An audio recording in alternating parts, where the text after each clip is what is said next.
شروع اللہ کا نام لے کر جو بڑا مہربان نہایت رحم والا ہے۔ اور جب ان کو ہماری آیتیں پڑھ کر سنائی جاتی ہیں تو کہتے ہیں یہ کلام ہم نے سن لیا ہے، اگر ہم چاہیں تو اسی طرح کا کلام ہم بھی کہہ دیں، اور یہ ہے ہی کیا، صرف اگلے لوگوں کی حکایتیں ہیں۔ اور جب انہوں نے کہا کہ اے اللہ، اگر یہ قرآن تیری طرف سے برحق ہے تو ہم پر آسمان سے پتھر برسا یا کوئی اور تکلیف دینے والا عذاب بھیج دے۔ اور اللہ ایسا نہ تھا کہ جب تک اے پیغمبر تم ان میں تھے انہیں عذاب دیتا، اور نہ ایسا ہے کہ وہ تو بخشش مانگیں اور اللہ انہیں عذاب دے۔ اور اب ان کے لیے کون سی وجہ ہے کہ وہ انہیں عذاب نہ دے، جبکہ وہ مسجد حرام میں نماز پڑھنے سے روکتے ہیں، جبکہ وہ اس مسجد کے متولی بھی نہیں ہیں۔ اس کے متولی تو صرف پرہیزگار ہیں، لیکن ان میں کے اکثر نہیں جانتے۔ اور ان لوگوں کی نماز خانہ کعبہ کے پاس سیٹیاں اور تالیاں بجانے کے سوا کچھ نہ تھی، تو تم جو کفر کرتے تھے اب اس کے بدلے عذاب کا مزہ چکھو۔ جو لوگ کافر ہیں اپنا مال خرچ کرتے ہیں کہ لوگوں کو اللہ کے رستے سے روکیں، سو ابھی اور خرچ کریں گے، مگر آخر وہ خرچ کرنا ان کے لیے موجب افسوس ہوگا، اور وہ مغلوب ہو جائیں گے، اور کافر لوگ دوزخ کی طرف ہانکے جائیں گے تاکہ اللہ پاک سے ناپاک کو الگ کر دے اور ناپاک کو ایک دوسرے پر رکھ کر ایک ڈھیر بنا دے، پھر اس کو دوزخ میں ڈال دے۔ یہی لوگ خسارہ پانے والے ہیں۔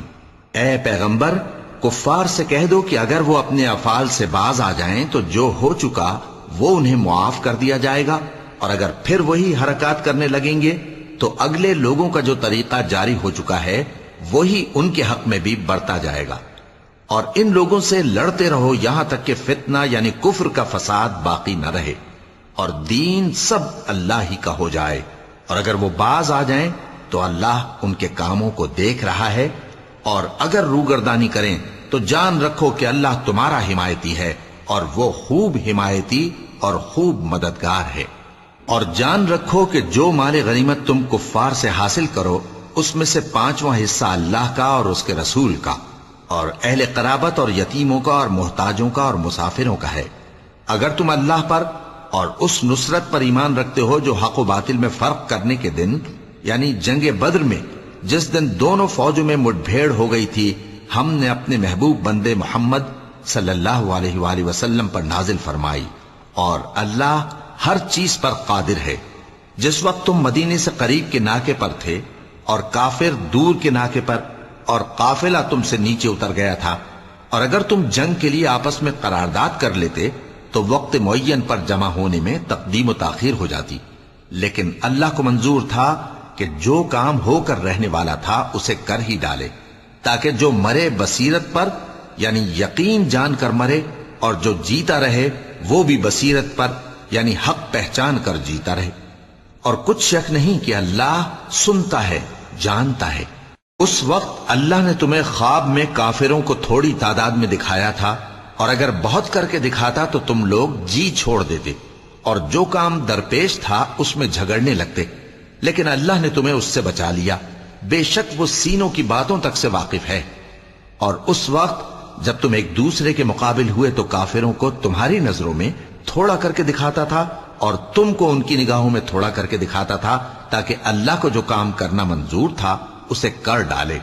اور سب کاموں کا رجوع اللہ ہی کی طرف ہے۔ مومنو، جب کفار کی کسی جماعت سے تمہارا مقابلہ ہو تو ثابت قدم رہو، اور اللہ کو بہت بہت یاد کرو تاکہ مراد حاصل کر لو، اور اللہ اور اس کے رسول کے حکم پر چلو، اور آپس میں جھگڑا نہ کرنا کہ ایسا کرو گے تو تم بزدل ہو جاؤ گے اور تمہاری ہوا اکھڑ جائے گی، اور صبر سے کام لو کہ اللہ صبر کرنے والوں کا مددگار ہے۔ اور ان لوگوں جیسے نہ ہونا جو اتراتے ہوئے یعنی حق کا مقابلہ کرنے کے لیے اور لوگوں کو دکھانے کے لیے گھروں سے نکل آئے اور لوگوں کو اللہ کی راہ سے روکتے ہیں، اور جو اعمال یہ کرتے ہیں اللہ ان کا احاطہ کیے ہوئے ہے۔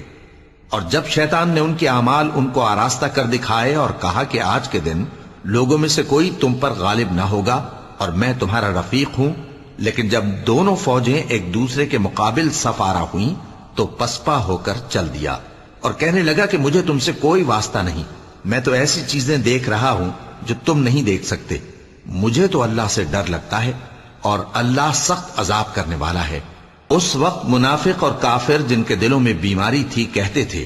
کہ ان لوگوں کو ان کے دین نے مغرور کر رکھا ہے، اور جو شخص اللہ پر بھروسہ رکھتا ہے تو اللہ غالب ہے، حکمت والا ہے۔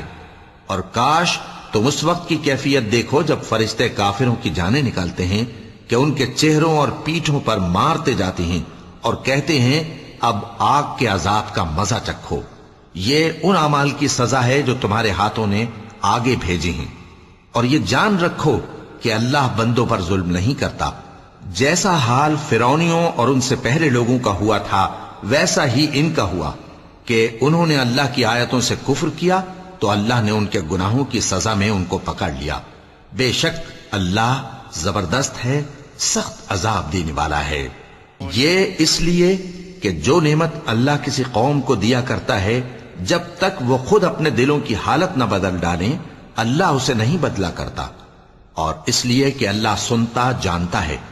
جیسا حال فرعونیوں اور ان سے پہلے لوگوں کا ہوا تھا ویسا ہی ان کا ہوا۔ انہوں نے اپنے پروردگار کی آیتوں کو جھٹلایا تو ہم نے ان کو ان کے گناہوں کے سبب ہلاک کر ڈالا اور فرعونیوں کو ڈبو دیا، اور وہ سب ظالم تھے۔ جانداروں میں سب سے بدتر اللہ کے نزدیک وہ لوگ ہیں جو کافر ہیں، سو وہ ایمان نہیں لاتے۔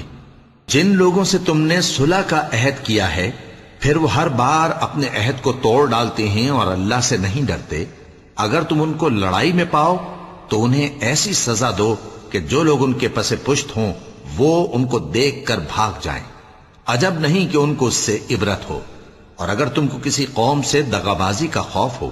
تو ان کا عہد انہی کی طرف پھینک دو کہ اس طرح تم سب برابر ہو جاؤ۔ کچھ شک نہیں کہ اللہ دغابازوں کو دوست نہیں رکھتا، اور کافر یہ خیال ہرگز نہ کریں کہ وہ آگے نکل گئے ہیں،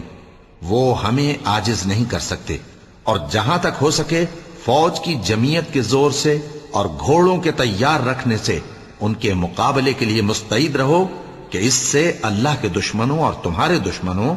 اور ان کے سوا اور لوگوں پر جن کو تم نہیں جانتے اور اللہ جانتا ہے ہیبت بیٹھی رہے گی، اور تم جو کچھ اللہ کی راہ میں خرچ کرو گے اس کا ثواب تم کو پورا پورا دیا جائے گا اور تمہارا ذرا نقصان نہ کیا جائے گا۔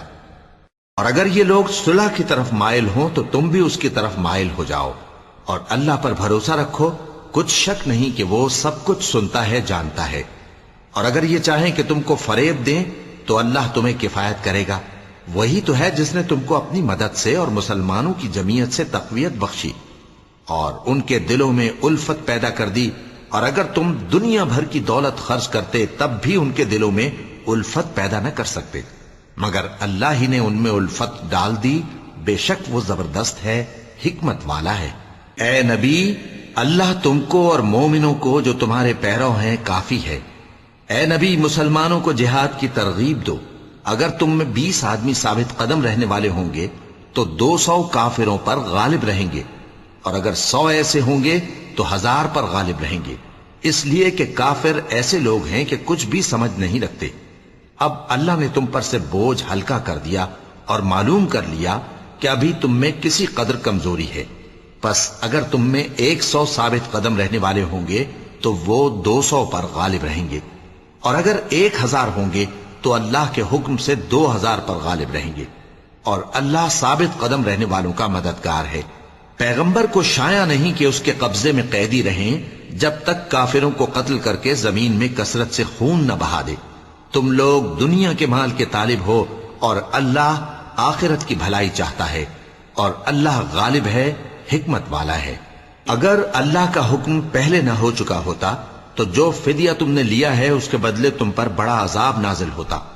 اب جو مال غنیمت تمہیں ملا ہے اسے کھاؤ کہ وہ تمہارے لیے حلال طیب ہے، اور اللہ سے ڈرتے رہو، بے شک اللہ بخشنے والا ہے، مہربان ہے۔ اے پیغمبر، جو قیدی تمہارے قبضے میں یعنی گرفتار ہیں ان سے کہہ دو کہ اگر اللہ تمہارے دلوں میں نیکی معلوم کرے گا تو جو مال تم سے چھن گیا ہے اس سے بہتر تمہیں عنایت فرمائے گا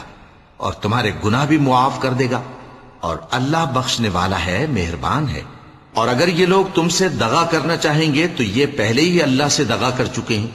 تو اس نے ان کو تمہارے قبضے میں کر دیا، اور اللہ دانا ہے، حکمت والا ہے۔ جو لوگ ایمان لائے اور جنہوں نے ہجرت کی اور اللہ کی راہ میں اپنے مال اور جان سے لڑے وہ، اور جنہوں نے ہجرت کرنے والوں کو جگہ دی اور ان کی مدد کی، وہ آپس میں ایک دوسرے کے رفیق ہیں۔ اور جو لوگ ایمان تو لے آئے لیکن ہجرت نہیں کی، تو جب تک وہ ہجرت نہ کریں تم کو ان کی رفاقت سے کچھ سروکار نہیں۔ اور اگر وہ تم سے دین کے معاملات میں مدد طلب کریں تو تم کو مدد کرنی لازم ہے، مگر ان لوگوں کے مقابلے میں کہ تم میں اور ان میں صلح کا عہد ہو مدد نہیں کرنی چاہیے، اور اللہ تمہارے سب کاموں کو دیکھ رہا ہے۔ اور جو لوگ کافر ہیں وہ بھی ایک دوسرے کے رفیق ہیں۔ تو مومنو، اگر تم یہ کام نہ کرو گے تو ملک میں فتنہ برپا ہو جائے گا اور بڑا فساد مچے گا۔ اور جو لوگ ایمان لائے اور وطن سے ہجرت کر گئے اور اللہ کی راہ میں جہاد کرتے رہے، اور جنہوں نے ہجرت کرنے والوں کو جگہ دی اور ان کی مدد کی، یہی لوگ سچے مسلمان ہیں۔ ان کے لیے اللہ کے ہاں بخشش اور عزت کی روزی ہے۔ اور جو لوگ بعد میں ایمان لائے اور وطن سے ہجرت کر گئے اور تمہارے ساتھ ہو کر جہاد کرتے رہے، وہ بھی تمہیں میں سے ہیں۔ اور رشتہ دار اللہ کے حکم کی روح سے ایک دوسرے کے زیادہ حقدار ہیں، کچھ شک نہیں کہ اللہ ہر چیز سے واقف ہے۔ اے اہل اسلام، اب اللہ اور اس کے رسول کی طرف سے ان مشرکوں سے جن سے تم نے عہد کر رکھا تھا بیزاری اور جنگ کی تیاری ہے۔ سو مشرکو، تم زمین میں 4 مہینے چل پھر لو اور جان رکھو کہ تم اللہ کو عاجز نہ کر سکو گے، اور یہ بھی کہ اللہ کافروں کو رسوا کرنے والا ہے۔ اور حج اکبر کے دن اللہ اور اس کے رسول کی طرف سے لوگوں کو آگاہ کیا جاتا ہے کہ اللہ مشرکوں سے بیزار ہے اور اس کا رسول بھی۔ اب اگر تم توبہ کر لو تو تمہارے حق میں بہتر ہے، اور اگر نہ مانو تو جان رکھو کہ تم اللہ کو ہرا نہیں سکو گے۔ اور اے پیغمبر، کافروں کو دکھ دینے والے عذاب کی خبر سنا دو۔ البتہ جن مشرکوں کے ساتھ تم نے عہد کیا ہو اور انہوں نے تمہارا کسی طرح کا قصور نہ کیا ہو اور نہ تمہارے مقابلے میں کسی کی مدد کی ہو، تو جس مدت تک ان کے ساتھ عہد کیا ہو اسے پورا کرو، کہ اللہ پرہیزگاروں کو دوست رکھتا ہے۔ پس جب عزت کے مہینے گزر جائیں تو مشرکوں کو جہاں پاؤ قتل کر دو، اور ان کو پکڑ لو اور گھیر لو، اور ہر گھات کی جگہ ان کی طاق میں بیٹھے رہو۔ پھر اگر وہ توبہ کر لیں اور نماز قائم کرنے اور زکوٰۃ دینے لگیں تو ان کا رستہ چھوڑ دو، بے شک اللہ بخشنے والا ہے، مہربان ہے۔ اور اگر کوئی مشرک تم سے پناہ کا خواستگار ہو تو اس کو پناہ دے دو، یہاں تک کہ وہ کلام اللہ کو سننے لگے، پھر اس کو امن کی جگہ واپس پہنچا دو، اس لیے کہ یہ بے خبر لوگ ہیں۔ بھلا مشرکوں کے لیے جنہوں نے عہد توڑ ڈالا، اللہ اور اس کے رسول کے نزدیک عہد کیسے قائم رہ سکتا ہے؟ ہاں، جن لوگوں کے ساتھ تم نے مسجد حرام یعنی خانہ کعبہ کے نزدیک عہد کیا ہے، اگر وہ اپنے عہد پر قائم رہیں تو تم بھی اپنے قول و قرار پر قائم رہو، بے شک اللہ پرہیزگاروں کو دوست رکھتا ہے۔ بھلا ان سے عہد کیوں کر پورا کیا جائے جب ان کا یہ حال ہے کہ اگر تم پر غلبہ پا لیں تو نہ قرابت کا لحاظ کریں نہ عہد کا۔ یہ منہ سے تو تمہیں خوش کر دیتی ہیں، لیکن ان کے دل ان باتوں کو قبول نہیں کرتے، اور ان میں اکثر نافرمان ہیں۔ یہ اللہ کی آیتوں کے عوض تھوڑا سا فائدہ حاصل کرتے اور لوگوں کو اللہ کے رستے سے روکتے ہیں۔ کچھ شک نہیں کہ جو کام یہ کرتے ہیں برے ہیں۔ یہ لوگ کسی مومن کے حق میں نہ تو رشتہ داری کا پاس کرتے ہیں نہ عہد کا، اور یہ حد سے تجاوز کرنے والے ہیں۔ اب اگر یہ توبہ کر لیں اور نماز پڑھنے اور زکوٰۃ دینے لگیں تو دین میں تمہارے بھائی ہیں، اور سمجھنے والے لوگوں کے لیے ہم اپنی آیتیں کھول کھول کر بیان کرتے ہیں۔ اور اگر عہد کرنے کے بعد اپنی قسموں کو توڑ ڈالیں اور تمہارے دین میں طعنہ زنی کرنے لگے تو ان کفر کے پیشواؤں سے جنگ کرو، ان کی قسموں کا کچھ اعتبار نہیں ہے، عجب نہیں کہ اپنی حرکات سے باز آ جائیں۔ بھلا تم ایسے لوگوں سے کیوں نہ لڑو جنہوں نے اپنی قسموں کو توڑ ڈالا اور پیغمبر کو وطن سے نکالنے کا ارادہ کر لیا، اور انہوں نے تم سے عہد شکنی کی ابتدا کی۔ کیا تم ایسے لوگوں سے ڈرتے ہو؟ سو ڈرنے کے لائق تو اللہ ہے اگر تم ایمان والے ہو۔ ان سے خوب لڑو، اللہ ان کو تمہارے ہاتھوں سے عذاب میں ڈالے گا اور انہیں رسوا کرے گا، اور تم کو ان پر غلبہ دے گا، اور مومن لوگوں کے سینوں کو شفا بخشے گا، اور ان کے دلوں سے غصہ دور کرے گا، اور اللہ جس پر چاہے گا توجہ فرمائے گا، اور اللہ سب کچھ جانتا ہے، حکمت والا ہے۔ کیا تم لوگ یہ خیال کرتے ہو کہ بے آزمائش چھوڑ دیے جاؤ گے؟ اور ابھی تو اللہ نے تم میں سے ایسے لوگوں کو پرکھا ہی نہیں جنہوں نے جہاد کیا اور اللہ اور اس کے رسول اور مومنوں کے سوا کسی کو دلی دوست نہیں بنایا، اور اللہ تمہارے سب کاموں سے واقف ہے۔ مشرکوں کا کام نہیں کہ اللہ کی مسجدوں کو آباد کریں جبکہ وہ اپنے آپ پر کفر کی گواہی دے رہی ہوں۔ ان لوگوں کے سب اعمال بیکار ہیں اور وہ ہمیشہ دوزخ میں رہیں گے۔ اللہ کی مسجدوں کو تو وہ لوگ آباد کرتے ہیں جو اللہ پر اور روز قیامت پر ایمان لاتے اور نماز پڑھتے اور زکوٰۃ دیتے ہیں اور اللہ کے سوا کسی سے نہیں ڈرتے۔ یہی لوگ امید ہے کہ ہدایت یافتہ لوگوں میں سے ہوں۔ کیا تم نے حاجیوں کو پانی پلانا اور مسجد حرام یعنی خانہ کعبہ کو آباد کرنا اس شخص کے اعمال جیسا خیال کیا ہے جو اللہ اور روز آخر پر ایمان رکھتا ہے اور اللہ کی راہ میں جہاد کرتا ہے؟ یہ لوگ اللہ کے نزدیک برابر نہیں ہیں، اور اللہ ظالم لوگوں کو ہدایت نہیں دیا کرتا۔ جو لوگ ایمان لائے اور وطن چھوڑ گئے اور اللہ کی راہ میں مال اور جان سے جہاد کرتے رہے، اللہ کے ہاں ان کے درجات بہت بڑے ہیں اور وہی مراد کو پہنچنے والے ہیں۔ ان کا پروردگار ان کو اپنی رحمت کی اور خوشنودی کی اور بہشتوں کی خوشخبری دیتا ہے جن میں ان کے لیے ابدی نعمت ہے، اور وہ ان میں ہمیشہ ہمیشہ رہیں گے۔ کچھ شک نہیں کہ اللہ کے ہاں بڑا صلہ تیار ہے۔ اے اہل ایمان، اگر تمہارے ماں باپ اور بہن بھائی ایمان کے مقابل کفر کو پسند کریں تو ان سے دوستی نہ رکھو، اور جو ان سے دوستی رکھیں گے وہ ظالم ہیں۔ کہہ دو کہ اگر تمہارے باپ اور بیٹے اور بھائی اور بیویاں اور خاندان والے اور مال جو تم کماتے ہو اور تجارت جس میں مندی سے ڈرتے ہو اور مکانات جن کو پسند کرتے ہو اللہ اور اس کے رسول سے اور اللہ کی راہ میں جہاد کرنے سے تمہیں زیادہ عزیز ہوں تو ٹھہرے رہو یہاں تک کہ اللہ اپنا حکم یعنی عذاب بھیجے۔ اور اللہ نافرمان لوگوں کو ہدایت نہیں دیا کرتا۔ اللہ نے بہت سے موقعوں پر تم کو مدد دی ہے، اور جنگ حنین کے دن جب کہ تم کو اپنی جماعت کی کثرت پر غرہ تھا تو وہ تمہارے کچھ بھی کام نہ آئی، اور زمین باوجود اپنی فراخی کے تم پر تنگ ہو گئی، پھر تم پیٹ پھیر گئے۔ پھر اللہ نے اپنے پیغمبر پر اور مومنوں پر اپنی طرف سے تسکین نازل فرمائی اور تمہاری مدد کو فرشتوں کے لشکر جو تمہیں نظر نہیں آتے تھے آسمان سے اتارے اور کافروں کو عذاب دیا، اور کفر کرنے والوں کی یہی سزا ہے۔ پھر اللہ اس کے بعد جس پر چاہے مہربانی سے توجہ فرمائے، اور اللہ بخشنے والا ہے، مہربان ہے۔ مومنوں، مشرک تو پلید ہیں، تو اس برس کے بعد وہ مسجد حرام یعنی خانہ کعبہ کے پاس نہ جانے پائیں، اور اگر تم کو مفلسی کا خوف ہو تو اللہ چاہے گا تو تم کو اپنے فضل سے غنی کر دے گا۔ بے شک اللہ سب کچھ جانتا ہے، حکمت والا ہے۔ جو لوگ اہل کتاب میں سے اللہ پر ایمان نہیں لاتے اور نہ روز آخر پر یقین رکھتے ہیں اور نہ ان چیزوں کو حرام سمجھتے ہیں جو اللہ اور اس کے رسول نے حرام کی ہیں، اور نہ دین حق کو قبول کرتے ہیں، ان سے جنگ کرو یہاں تک کہ ذلیل ہو کر اپنے ہاتھ سے جزیہ دینے لگیں۔ اور یہود کہتے ہیں کہ عزیر اللہ کے بیٹے ہیں، اور عیسائی کہتے ہیں کہ مسیح اللہ کے بیٹے ہیں۔ یہ ان کے منہ کی باتیں ہیں۔ پہلے کافر بھی اسی طرح کی باتیں کہا کرتے تھے، یہ بھی انہی کی ریس کرنے لگے ہیں۔ اللہ ان کو ہلاک کرے، یہ کہاں بہہ کے پھرتے ہیں۔ انہوں نے اپنے علماء اور مشائخ اور مسیح ابن مریم کو اللہ کے سوا معبود بنا لیا، حالانکہ ان کو یہ حکم دیا گیا تھا کہ معبود واحد کے سوا کسی کی عبادت نہ کریں، اس کے سوا کوئی معبود نہیں، اور وہ ان لوگوں کے شریک مقرر کرنے سے پاک ہے۔ یہ چاہتے ہیں کہ اللہ کے نور کو اپنے منہ سے پھونک مار کر بجھا دیں، اور اللہ اپنے نور کو پورا کیے بغیر رہنے کا نہیں، اگرچہ کافروں کو برا ہی لگے۔ وہی تو ہے جس نے اپنے پیغمبر کو ہدایت اور دین حق دے کر بھیجا تاکہ اس دین کو دنیا کے تمام دینوں پر غالب کرے، اگرچہ کافر ناخوش ہی ہوں۔ مومنوں، اہل کتاب کے بہت سے عالم اور مشائخ لوگوں کا مال ناحق کھاتے اور ان کو اللہ کی راہ سے روکتے ہیں،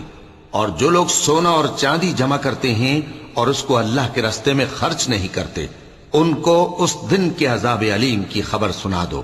جس دن وہ مال دوزخ کی آگ میں خوب گرم کیا جائے گا، پھر اس سے ان بخیلوں کی پیشانیاں اور پہلو اور پیٹھیں داغی جائیں گی، اور کہا جائے گا کہ یہ وہی ہے جو تم نے اپنے لیے جمع کیا تھا، سو جو تم جمع کرتے تھے اب اس کا مزہ چکھو۔ اللہ کے نزدیک مہینے گنتی میں 12 ہیں، اس روز سے کہ اس نے آسمان اور زمین کو پیدا کیا۔ اللہ کی کتاب میں سال کے 12 مہینے لکھے ہوئے ہیں، ان میں سے 4 مہینے ادب کے ہیں، یہی دین کا سیدھا رستہ ہے۔ تو ان مہینوں میں قتال ناحق سے اپنے آپ پر ظلم نہ کرنا، اور تم سب کے سب مشرکوں سے لڑو جیسے وہ سب کے سب تم سے لڑتے ہیں، اور جان رکھو کہ اللہ پرہیزگاروں کے ساتھ ہے۔ ادب کے کسی مہینے کو ہٹا کر آگے پیچھے کر دینا کفر میں بڑھ جانا ہے، اس سے کافر گمراہی میں پڑے رہتے ہیں۔ ایک سال تو اس کو حلال سمجھ لیتے ہیں اور دوسرے سال حرام، تاکہ ادب کے مہینوں کی جو اللہ نے مقرر کیے ہیں گنتی پوری کر لیں، اور جو اللہ نے منع کیا ہے اس کو جائز کر لیں۔ ان کے برے اعمال ان کو بھلے دکھائی دیتے ہیں، اور اللہ کافر لوگوں کو ہدایت نہیں دیا کرتا۔ مومنو، تمہیں کیا ہوا ہے کہ جب تم سے کہا جاتا ہے کہ اللہ کی راہ میں جہاد کے لیے نکلو تو تم زمین سے چپکے جاتے ہو، یعنی گھروں سے نکلنا نہیں چاہتے؟ کیا تم آخرت کی نعمتوں کو چھوڑ کر دنیا کی زندگی پر خوش ہو بیٹھے ہو؟ سو دنیا کی زندگی کے فائدے تو آخرت کے مقابل بہت ہی کم ہیں۔ اگر تم نہ نکلو گے تو اللہ تم کو بڑی تکلیف کا عذاب دے گا، اور تمہاری جگہ اور لوگ پیدا کر دے گا، اور تم اس کو کچھ نقصان نہ پہنچا سکو گے، اور اللہ ہر چیز پر قدرت رکھتا ہے۔ اگر تم پیغمبر کی مدد نہ کرو گے تو اللہ ان کا مددگار ہے۔ وہ وقت تم کو یاد ہوگا جب ان کو کافروں نے گھر سے نکال دیا۔ اس وقت 2 ہی شخص تھے، جن میں ایک ابو بکر رضی اللہ تعالی عنہ تھے، دوسرے ہمارے پیغمبر صلی اللہ علیہ وآلہ وسلم۔ جب وہ دونوں غار ثور میں تھے، اس وقت پیغمبر اپنے رفیق کو تسلی دیتے تھے کہ غم نہ کرو، اللہ ہمارے ساتھ ہے۔ تو اللہ نے ان پر تسکین نازل فرمائی اور ان کو ایسے لشکروں سے مدد دی جو تم کو نظر نہیں آتے تھے، اور کافروں کی بات کو پست کر دیا۔ اور بات تو اللہ ہی کی بلند ہے، اور اللہ زبردست ہے، حکمت والا ہے۔ تم ہتھیار تھوڑے رکھتے ہو یا بہت، گھروں سے نکل آؤ اور اللہ کے رستے میں مال اور جان سے جہاد کرو، یہی تمہارے حق میں بہتر ہے، بشرطے کہ سمجھو۔ اگر مال غنیمت آسانی سے حاصل ہونے والا اور سفر بھی ہلکا ہوتا تو یہ تمہارے ساتھ شوق سے چل دیتے، لیکن مسافت ان کو دور دراز نظر آئی تو عذر کریں گے، اور اللہ کی قسمیں کھائیں گے کہ اگر ہم طاقت رکھتے تو آپ کے ساتھ ضرور نکل پڑتے۔ یہ اس طرح اپنے آپ کو ہلاک کر رہے ہیں، اور اللہ جانتا ہے کہ یہ جھوٹے ہیں۔ اللہ تمہیں معاف کرے۔ تم نے پیشتر اس کے کہ تم پر وہ لوگ بھی ظاہر ہو جاتے جو سچے ہیں، اور وہ بھی تمہیں معلوم ہو جاتے جو جھوٹے ہیں۔ ان کو اجازت کیوں دی؟ جو لوگ اللہ پر اور روز آخر پر ایمان رکھتے ہیں وہ تو تم سے اجازت نہیں مانگتے کہ پیچھے رہ جائیں، بلکہ چاہتے ہیں کہ اپنے مال اور جان سے جہاد کریں، اور اللہ پرہیزگاروں سے واقف ہے۔ اجازت وہی لوگ مانگتے ہیں جو اللہ پر اور روز آخر پر ایمان نہیں رکھتے اور ان کے دل شک میں پڑے ہوئے ہیں، سو وہ اپنے شک میں ڈاواں ڈول ہو رہی ہیں۔ اور اگر وہ نکلنے کا ارادہ کرتے تو اس کے لیے سامان تیار کرتے، لیکن اللہ نے ان کا اٹھنا اور نکلنا پسند ہی نہ کیا تو ان کو ہلنے جلنے ہی نہ دیا، اور ان سے کہہ دیا گیا کہ جہاں معذور بیٹھے ہیں تم بھی ان کے ساتھ بیٹھے رہو۔ اگر وہ تم میں شامل ہو کر نکل بھی کھڑے ہوتے تو تمہارے درمیان شرارت کرتے اور تم میں فساد ڈلوانے کی غرض سے دوڑے دوڑے پھرتے، اور تم میں ان کے جاسوس بھی ہیں، اور اللہ ظالموں کو خوب جانتا ہے۔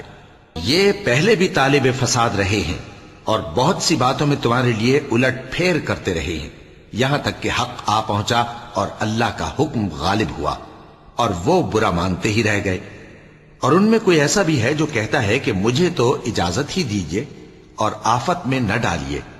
دیکھو یہ آفت میں پڑ گئے ہیں، اور دوزخ سب کافروں کو گھیرے ہوئے ہے۔ اے پیغمبر، اگر تم کو آسائش حاصل ہوتی ہے تو ان کو بری لگتی ہے،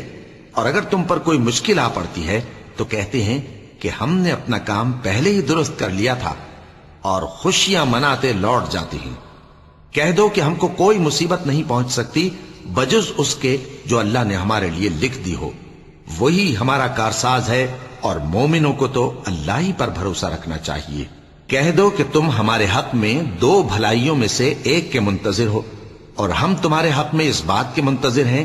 کہ اللہ یا تو اپنے پاس سے تم پر کوئی عذاب نازل کرے یا ہمارے ہاتھوں سے تمہیں عذاب دلوائے، سو تم بھی انتظار کرو، ہم بھی تمہارے ساتھ انتظار کرتے ہیں۔ کہہ دو کہ تم مال خوشی سے خرچ کرو یا ناخوشی سے، تم سے ہرگز قبول نہیں کیا جائے گا، تم نافرمان لوگ ہو، اور ان کے خرچ کیے ہوئے مالوں کے قبول ہونے سے کوئی چیز مانے نہیں ہوتی سوائے اس کے کہ انہوں نے اللہ سے اور اس کے رسول سے کفر کیا، اور نماز کو آتے ہیں تو سست و کاہل ہو کر، اور خرچ کرتے ہیں تو ناخوشی سے، بس تم ان کے مال اور اولاد سے تعجب نہ کرنا۔ اللہ چاہتا ہے کہ ان چیزوں سے دنیا کی زندگی میں ان کو عذاب دے، اور جب ان کی جان نکلے تو اس وقت بھی یہ کافر ہی ہوں، اور اللہ کی قسمیں کھاتے ہیں کہ وہ تمہیں میں سے ہیں، حالانکہ وہ تم میں سے نہیں ہیں۔ اصل یہ ہے کہ وہ ڈرپوک لوگ ہیں۔ اگر ان کو کوئی بچاؤ کی جگہ جیسے قلعہ یا غار یا زمین کے اندر گھسنے کی جگہ مل جائے تو اسی طرف رسیاں توڑاتے ہوئے بھاگ جائیں، اور ان میں بعض ایسے بھی ہیں کہ تقسیم صدقات میں تم پر تانا زنی کرتے ہیں۔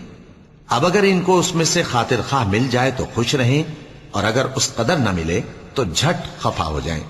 اور اگر وہ اس پر خوش رہتے جو اللہ اور اس کے رسول نے ان کو دیا تھا، اور کہتے کہ ہمیں اللہ کافی ہے، اور اللہ اپنے فضل سے اور اس کے پیغمبر اپنی مہربانی سے ہمیں پھر دے دیں گے، اور ہمیں تو اللہ ہی کی رضا مطلوب ہے، تو ان کے حق میں بہتر ہوتا۔ صدقات یعنی زکوٰۃ و خیرات تو مفلسوں اور ناداروں اور کارکنان صدقات کا حق ہے، اور ان لوگوں کا جن کے دل جیتنا منظور ہے، اور غلاموں کے آزاد کرانے میں، اور قرض داروں کے قرض ادا کرنے میں، اور اللہ کی راہ میں، اور مسافروں کی مدد میں بھی یہ مال خرچ کرنا چاہیے۔ یہ مصارف اللہ کی طرف سے مقرر کر دیے گئے ہیں، اور اللہ جاننے والا ہے، حکمت والا ہے۔ اور ان میں بعض ایسے ہیں جو پیغمبر کو ایذا دیتے ہیں اور کہتے ہیں کہ یہ شخص نرا کان ہے۔ ان سے کہہ دو کہ وہ کان ہے تو تمہاری بھلائی کے لیے، وہ اللہ کا اور مومنوں کی بات کا یقین رکھتا ہے، اور جو لوگ تم میں ایمان لائے ہیں ان کے لیے رحمت ہے، اور جو لوگ اللہ کے رسول کو رنج پہنچاتے ہیں ان کے لیے عذاب علیم تیار ہے۔ مومنوں، یہ لوگ تمہارے سامنے اللہ کی قسمیں کھاتے ہیں تاکہ تم کو خوش کر دیں، حالانکہ اگر یہ دل سے مومن ہوتے تو اللہ اور اس کے پیغمبر اس بات کے زیادہ حقدار ہیں کہ یہ انہیں خوش کریں۔ کیا ان لوگوں کو معلوم نہیں کہ جو شخص اللہ اور اس کے رسول سے مقابلہ کرتا ہے تو اس کے لیے جہنم کی آگ تیار ہے جس میں وہ ہمیشہ جلتا رہے گا؟ یہ بڑی رسوائی ہے۔ منافق ڈرتے رہتے ہیں کہ ان کے بارے میں کہیں کوئی ایسی صورت نہ اتر آئے کہ ان کے دل کی باتوں کو ان مسلمانوں پر ظاہر کر دے۔ کہہ دو کہ ہنسی کیے جاؤ، جس بات سے تم ڈرتے ہو اللہ اس کو ضرور ظاہر کر دے گا، اور اگر تم ان سے اس بارے میں دریافت کرو تو کہیں گے کہ ہم تو یوں ہی بات چیت اور دل لگی کرتے تھے۔ کہو کیا تم اللہ اور اس کی آیتوں اور اس کے رسول سے دل لگی کرتے تھے؟ عذر مت پیش کرو، تم ایمان لانے کے بعد کافر ہو چکے ہو۔ اگر ہم تم میں سے ایک جماعت کو معاف کر دیں تو دوسری جماعت کو سزا بھی دیں گے،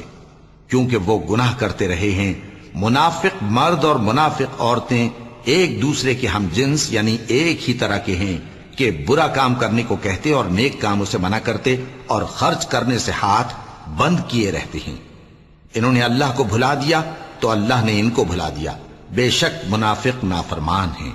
اللہ نے منافق مردوں اور منافق عورتوں اور کافروں سے آتش جہنم کا وعدہ کیا ہے جس میں وہ ہمیشہ جلتے رہیں گے، وہی ان کو کافی ہے، اور اللہ نے ان پر لعنت کر دی ہے اور ان کے لیے ہمیشہ کا عذاب تیار ہے۔ تم منافق لوگ ان لوگوں کی طرح ہو جو تم سے پہلے ہو چکے ہیں، وہ تم سے زیادہ طاقتور اور مال و اولاد میں کہیں زیادہ تھے، تو وہ اپنے حصے سے فائدہ اٹھا چکے، سو جس طرح تم سے پہلے لوگ اپنے حصے سے فائدہ اٹھا چکے ہیں اسی طرح تم نے اپنے حصے سے فائدہ اٹھا لیا، اور جس طرح وہ باطل میں ڈوبے رہے اسی طرح تم باطل میں ڈوبے رہے۔ یہ وہ لوگ ہیں جن کے اعمال دنیا اور آخرت میں ضائع ہو گئے اور یہی نقصان اٹھانے والے ہیں۔ کیا ان کو ان لوگوں کے حالات کی خبر نہیں پہنچی جو ان سے پہلے تھے، یعنی نوح اور عاد اور سمود کی قوم اور ابراہیم کی قوم اور مدین والے اور الٹی ہوئی بستیوں والے؟ ان کے پاس پیغمبر نشانیاں لے کر آئے، اور اللہ تو ایسا نہ تھا کہ ان پر ظلم کرتا، لیکن وہی اپنے آپ پر ظلم کرتے تھے۔ اور مومن مرد اور مومن عورتیں ایک دوسرے کے دوست ہیں کہ اچھے کام کرنے کو کہتے اور بری باتوں سے منع کرتے اور نماز پڑھتے اور زکات دیتے اور اللہ اور اس کے پیغمبر کی اطاعت کرتے ہیں، یہی لوگ ہیں جن پر اللہ رحم کرے گا۔ بے شک اللہ غالب ہے، حکمت والا ہے۔ اللہ نے مومن مردوں اور مومن عورتوں سے بہشتوں کا وعدہ کیا ہے جن کے نیچے نہریں بہ رہی ہیں، وہ ان میں ہمیشہ رہیں گے، اور ابدی بہشتوں میں نفیس مکانات کا وعدہ کیا ہے۔ اور اللہ کی رضامندی تو سب سے بڑھ کر نعمت ہے، یہی بڑی کامیابی ہے۔ اے پیغمبر، کافروں اور منافقوں سے جہاد کرو اور ان پر سختی کرو، اور ان کا ٹھکانہ دوزخ ہے اور وہ بری جگہ ہے۔ یہ اللہ کی قسمیں کھاتے ہیں کہ انہوں نے تو کچھ نہیں کہا، حالانکہ انہوں نے کفر کا کلمہ کہا ہے اور یہ اسلام لانے کے بعد کافر ہو گئے ہیں، اور ایسی بات کا قصد کر چکے ہیں جس پر قدرت نہیں پا سکے۔ اور انہوں نے مسلمانوں میں عیب ہی کون سا دیکھا ہے سوائے اس کے کہ اللہ نے اپنے فضل سے اور اس کے پیغمبر نے اپنی مہربانی سے ان کو دولت مند کر دیا ہے۔ سو اگر یہ لوگ توبہ کر لیں تو ان کے حق میں بہتر ہوگا، اور اگر منہ پھیر لیں تو اللہ ان کو دنیا اور آخرت میں دکھ دینے والا عذاب دے گا، اور زمین میں ان کا کوئی دوست اور مددگار نہ ہوگا۔ اور ان میں بعض ایسے ہیں جنہوں نے اللہ سے عہد کیا تھا کہ اگر وہ ہم کو اپنی مہربانی سے مال عطا فرمائے گا تو ہم ضرور خیرات کیا کریں گے اور نیکوکاروں میں ہو جائیں گے، لیکن جب اللہ نے ان کو اپنے فضل سے مال دیا تو اس میں بخل کرنے لگے اور اپنے عہد سے روگردانی کر کے پھر بیٹھے۔ تو اللہ نے اس کا انجام یہ کیا کہ اس روز تک کے لیے جس میں یہ اللہ کے روبرو حاضر ہوں گے، ان کے دلوں میں نفاق ڈال دیا، اس لیے کہ انہوں نے اللہ سے جو وعدہ کیا تھا اس کے خلاف کیا، اور اس لیے کہ یہ جھوٹ بولتے تھے۔ کیا ان کو معلوم نہیں کہ اللہ ان کے بھیدوں اور مشوروں تک سے واقف ہے، اور یہ کہ اللہ غیب کی باتیں جاننے والا ہے؟